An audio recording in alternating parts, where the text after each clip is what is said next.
Managerial and tactical analysis. Arteta's decision to move Saka to the No.10 role was initially a masterstroke, proving Bukayo's elite versatility.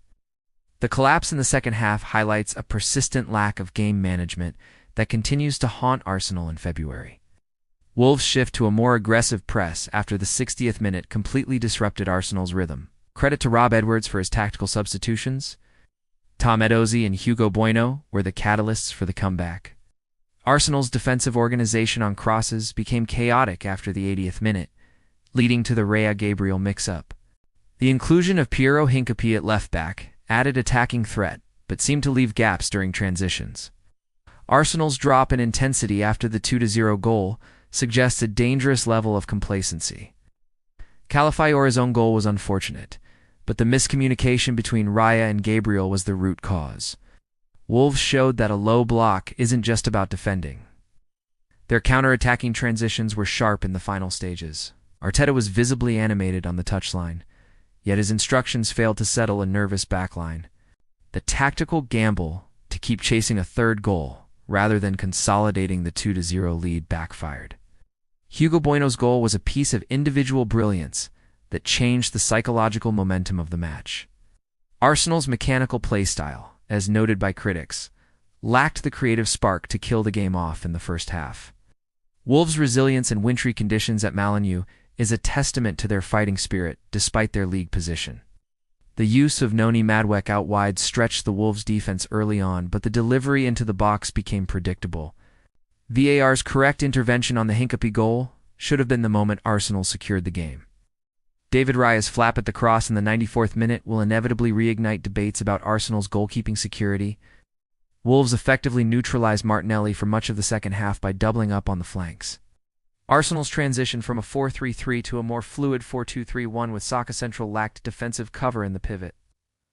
The tactical fatigue in the Arsenal squad is becoming apparent as they compete across 4 competitions: title race and statistical implications. Dropping points in back-to-back games is a classic symptom of title race bottle syndrome. Manchester City now trailed by just 5 points with a game in hand. The momentum has firmly shifted to the Etihad. Historically, February has been a difficult month for Arteta's Arsenal, and 2026 is following that worrying trend. Arsenal have now won only 3 of their last 8 Premier League matches, relegation form for a title contender. The upcoming clash at the Etihad in April is now essentially a must-win for Arsenal. Statistically, Arsenal's expected goals XG were much higher, but their expected points are dwindling. Wolves' 10th point of the season may not save them from relegation, but it could cost Arsenal the title. Man City's more favorable fixture difficulty rating, FDR of 2.89, gives them the edge over Arsenal's 3.0. Arsenal have finished runners-up for 3 consecutive seasons. The weight of those failures is clearly showing. Saka's knee injury scare is the biggest threat to Arsenal's season without him. Their attacking output drops significantly. The provisional lead is a dangerous illusion. City win their game in hand, the gap is only 2 points. Arsenal failed to extend their lead to 7 points. Psychological cushion that would have been vital ahead of the North London Derby. Title races are won in games like this. Elite teams grind out a 2-0 win, even when playing poorly in the second half. The draw gives Pep Guardiola a massive boost, just as his City side are hitting their traditional late-season win streak form. Arsenal's inability to keep a clean sheet against the league's worst attack is statistically alarming. This result validates the pressure narratives that have surrounded the club since December. With the League Cup final against City looming in March, this draw creates a psychological disadvantage. Wolves' comeback is the first time they've recovered from 2-0 down against the top 4 side in years. The points dropped at Molineux could be the difference between ending a 22-year title drought and another second-place finish. Arsenal's reliance on set pieces to create danger was exposed once Wolves improved their aerial duels. Individual performance and player development. Tom Edozie's dream debut is the story of the night, a 19-year-old making an immediate impact. Bukayo Saka's 5th goal of the season proves why he was worth the new 5-year record-breaking contract. Declan Rice's assist for the opener was world-class, but even his leadership couldn't steady the ship late on. Jose Sa made some pivotal saves early on that kept Wolves in the contest when it could have been 3-0. Piero Hincapié's first goal for Arsenal showed his potential, but he was partly at fault for the space given to Bueno. Gabriel Jesus's post-match clash with Mosquera shows the rising frustration within the Arsenal camp. Adam Armstrong was a constant nuisance for Saliba, proving that Wolves still have teeth up front. David Raya will be scrutinized for his error in the 94th minute. In title races, there is no room for flapping at crosses. Noni Madueke missed two big chances to put the game to bed. Efficiency is required at this level. Hugo Bueno's strike was a goal of the season contender. He took advantage of the passive Arsenal defending. William Saliba looked uncharacteristically nervous in the final 10 minutes as Wolves pressed high.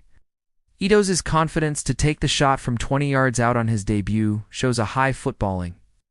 IQ Martinelli struggled to beat his man in 1v1 situations, which limited Arsenal's outlet on the left. Ricardo Colafera's own goal was the result of being in the wrong place at the wrong time, but his overall impact was minimal. Thomas Partey's absence in the midfield pivot during the closing stages was felt as Arsenal lost control. Hugo Bueno played Hincapié onside for the second goal, but more than made up for it with his attacking contribution. Yersun Mosquera's defensive grit in the first half prevented Arsenal from scoring a second and third before the break. Bukayo Saka limping off is a sight every Arsenal fan dreads. He is the heartbeat of this team.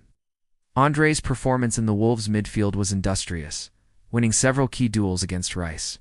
The Old Gold fans stayed with their team even at 2-0 down, and the players rewarded that loyalty. Fan perspective and media narrative. The atmosphere at Molineux changed instantly after Bueno's goal. The fans became the 12th man. This draw feels like a loss for Arsenal and a massive win for Wolves' morale. The media will inevitably use the word bottling after this result, regardless of the 11 games left. Arsenal fans on social media are split between blaming the keeper and blaming the manager's subs.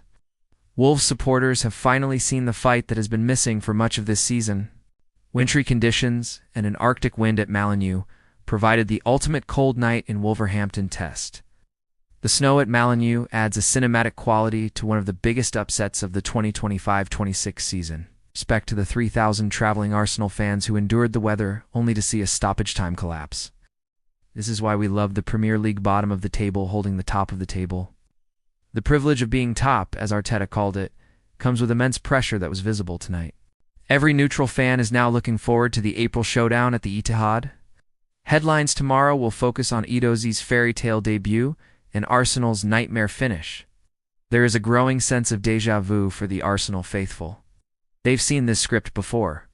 Wolves showed that the relegation battle is far from over. That kind of spirit can spark a survival run. The Raya versus Ramsdale debates are sadly going to resurface in the morning papers. Arsenal's bench looks thin compared to City's. It lacked a closer to kill the game. The VAR decision on Hincapié's goal was a victory for the technology, providing an accurate, objective result. Football is a game of two halves. Arsenal dominated the first, but Wolves won the second in every department. This result gives every other team playing Arsenal a blueprint. Stay in the game and press late. Arteta's soaked coat and animated touchline presence will be the thumbnail for every sports recap tomorrow. We are seeing the toll that a four-competition season takes on a relatively young squad. The irony of Edoze's shot deflecting off Calafiori, the man brought on to shore up the defense, is biting. Wolves' first shot didn't come until the 45th minute, making the final 2-2 score even more improbable. Molineux is a ground that has historically tripped up title contenders, and it has done so again. Regardless of the outcome of the title race, this game will be remembered as a turning point in the 2025-26 campaign.